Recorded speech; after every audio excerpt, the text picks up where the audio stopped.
Alexander III of Macedon, later known as Alexander the Great, was born in 356 BCE in the ancient city of Pella, the capital of the Macedonian kingdom.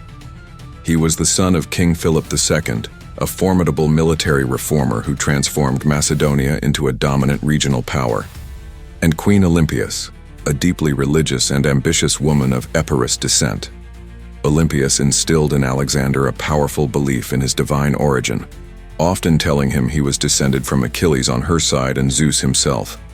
This fusion of royal lineage and mythological ancestry would shape the young prince's sense of destiny. At the age of 13, Alexander was placed under the tutelage of Aristotle. Under Aristotle, Alexander received a rigorous education in philosophy, science, medicine, ethics, and literature, particularly the Iliad, which he carried with him on campaign and reportedly kept under his pillow. This education did more than fill his mind with knowledge. It imbued him with a lifelong admiration for Greek culture and a burning desire for glory, modeled after Homeric heroes.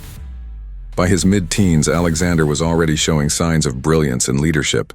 At 16, he was left in charge of Macedonia while his father campaigned abroad, during which he crushed a Thracian rebellion and founded his first city, Alexandropolis.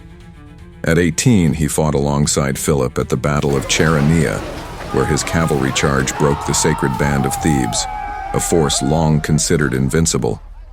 This victory cemented his reputation as a prodigious warrior and tactician. In 336 BCE, Philip II was assassinated under murky circumstances, and the 20-year-old Alexander was thrust into power. Though young, he acted decisively. He eliminated political rivals, reasserted control over Greek city-states, and quickly put down revolts in Thessaly, Thrace, and Thebes, destroying the latter as a warning to others. Having unified Greece under Macedonian rule, Alexander set his sights on an even greater prize, the Persian Empire. In 334 BCE, Alexander crossed the Hellespont into Asia Minor with approximately 35,000 troops, launching one of history's most audacious military campaigns. His first major engagement was the Battle of the Granicus, where he defeated a Persian satrap army and nearly lost his life. Undeterred, he pushed on to Issus, where he faced the Persian king Darius III. Despite being vastly outnumbered, Alexander's bold tactics and personal bravery led to another decisive victory. Darius fled, leaving behind his family, whom Alexander treated with respect, further enhancing his image as a noble conqueror. After securing the Levant, Alexander laid siege to Tyre, a coastal fortress that resisted him for 7 months. His eventual victory there was brutal and strategic. He then marched into Egypt, where he was welcomed as a liberator. In 332 BCE, he founded Alexandria, which would become a lasting center of learning and commerce. At the Siwa oasis, an oracle declared him the son of Ammon Zeus, reinforcing his belief in his divine mission. In 331 BCE, Alexander confronted Darius III once more at the Battle of Gaugamela, near modern-day Iraq. This was the decisive blow. Darius's forces were shattered, and soon after, the Persian capitals of Babylon, Susa, and Persepolis fell into Alexander's hands. Though his campaign could have ended there, Alexander pushed eastward, determined to reach the ends of the known world. He pursued Darius into Bactria, only to find that the Persian king had been assassinated by his own men. Alexander executed the traitors and claimed the Persian throne, marrying Roxana, a Bactrian noblewoman, to solidify his rule. He then launched his campaign into India, crossing the Hindu Kush and facing fierce resistance.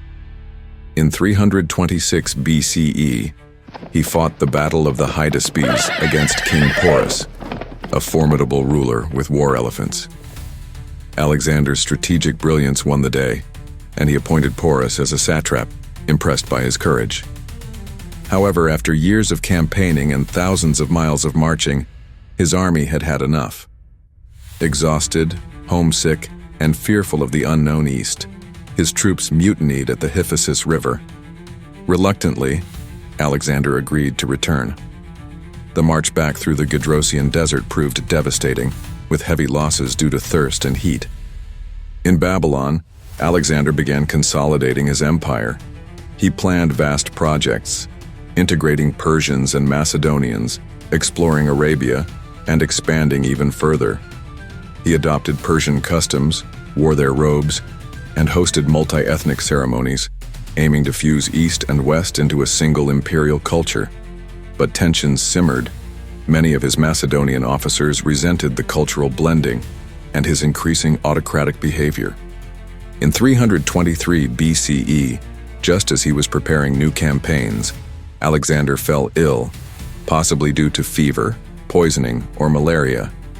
Within days, the 32-year-old king who had conquered most of the known world was dead. On his deathbed, when asked who should inherit his empire, he allegedly whispered, "To the strongest." Alexander's empire fragmented among his generals, the Diadochi, who carved out their own kingdoms in a brutal power struggle. Yet his legacy endured. The Hellenistic age that followed saw Greek culture spread across Asia and the Near East, blending with local traditions and transforming art, architecture, science, and language. Alexander was not merely a conqueror, he was a symbol. He rewrote the boundaries of the world and the expectations of what one man could achieve. His combination of intellect, charisma, ambition, and martial genius remains unmatched in history.